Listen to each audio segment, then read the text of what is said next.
રાજ્યસભાના સાંસદ અને પશુપાલન અને ડેરીના કેન્દ્રીય મંત્રી પરસોત્તમ રૂપાલાએ તાજેતરમાં રાજપૂત સમાજની દીકરીઓ વિશે અભદ્ર ટિપ્પણી કરતા રાજપૂત સમાજે અમદાવાદ કલેક્ટર કચેરીએ આવેદન આપ્યું છે, જેમાં હજારો ક્ષત્રિયો જોડાયા।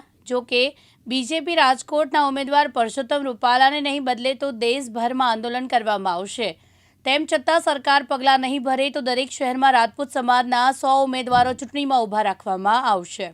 રાજકોટના ભારતીય જનતા પાર્ટીના સાંસદ તરીકે ઉમેદવારી જેમણે નોંધાઈ છે તેવા પુરુષોત્તમ રૂપાલાને ટિકિટ આપી છે બીજેપીએ, જેને પુરુષોત્તમ રૂપાલા એક સંમેલનમાં ગયા હતા અને ત્યાં આગળ ક્ષત્રિયની જે મહિલાઓ છે તેના વિશે અભદ્ર ટિપ્પણી કરી હતી, જેનો પડઘો ગુજરાતમાં ચારે બાજુ જોવા મળી રહ્યો છે અને ટૂંક સમયમાં કદાચ ગુજરાત બહાર પણ આ પડઘો જોવા મળશે, જેની શરૂઆત રાજસ્થાનથી શરૂ થઈ ગઈ છે। આજ રોજ આ જ મુદ્દાને ધ્યાનમાં લઈને અમદાવાદને જે ક્ષત્રિય સમાજ છે તેમણે આજે કલેક્ટરશ્રીને આવેદનપત્ર આપ્યું છે। આપણી સાથે સુરેન્દ્રસિંહ હાજર છે, જાણીએ કે તેઓ શું કહેવા માગે છે। સાહેબ, આગામી આયોજનો શું હશે તમારા? આજરોજ અમે અમદાવાદ શહેરની 25 જેટલી વિવિધ રાજપૂત સમાજની ક્ષત્રિય સમાજની સંસ્થાઓ દ્વારા અમદાવાદના કલેક્ટર માન્ય કલેક્ટર સાહેબને આજે અમે આવેદનપત્ર આપ્યું છે અને આવેદનપત્ર આપ્યા બાદ કલેક્ટરશ્રી અમને સાંભળ્યા છે અને ખૂબ જ સારો પ્રતિભાવ આપીને અમે રૂપાલા સાહેબનો વિરોધ કર્યો છે। હવે માની લો રૂપાલા સાહેબને આટલો વિરોધ થવા છતાં બરાબર છે અને કદાચ ભારતીય જનતા પાર્ટી એમને એઝ ઇટ ઇઝ જ રાખ્યા કે ભાઈ નહીં અમને રદ નથી કરવા, તો તમારો ક્ષત્રિય સમાજ શું કરશે? ક્ષત્રિય સમાજ છેલ્લા 35-40 વર્ષથી ભારતીય જનતા પાર્ટીનો એક મહત્ત્વનો વોટર રહેલો છે અને હવે ભારતીય જનતા પાર્ટીએ વિચારવાનું છે કે એક વ્યક્તિ વિશેષ છે કે સમાજ વિશેષ છે।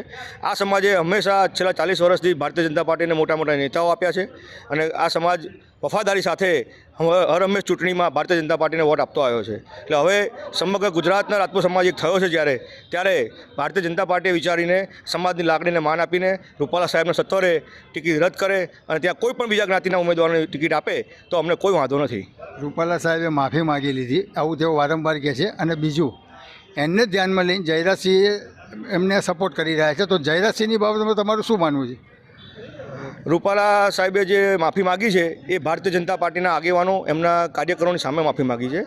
ખાલી સમાજ એ ભારતીય જનતા પાર્ટીના આગેવાનોની સમાજ નથી, ગુજરાતની 90 ઉપરાંત સંસ્થાઓની સંકલન સમિતિ બની છે। સંકલન સમિતિની અંદર બધી સંસ્થાઓની સાથે બેસીને ચર્ચા વિમર્શ કરવામાં આવે, ભારતીય જનતા પાર્ટીના આગેવાનો અને એની અંદર ભારતીય જનતા પાર્ટીનું મોવડી મંડળ પણ સામેલ થાય, અમારી સંકલન સમિતિના આગેવાનોને બોલાવે અને ત્યાં ચર્ચા કરે। સંવાદનો દરેક રસ્તો ખુલ્લો હોય છે, સંવાદથી જ બધો નિકાલ આવે છે, પણ એના માટે યોગ્ય પ્લેટફોર્મ હોવું જરૂરી છે। ભારતીય જનતા પાર્ટીના આગેવાનો સાથે બેસીને માફી માગવી એ તો ઘરની અંદર બેસીને માફી માગવી એવું કહેવાય।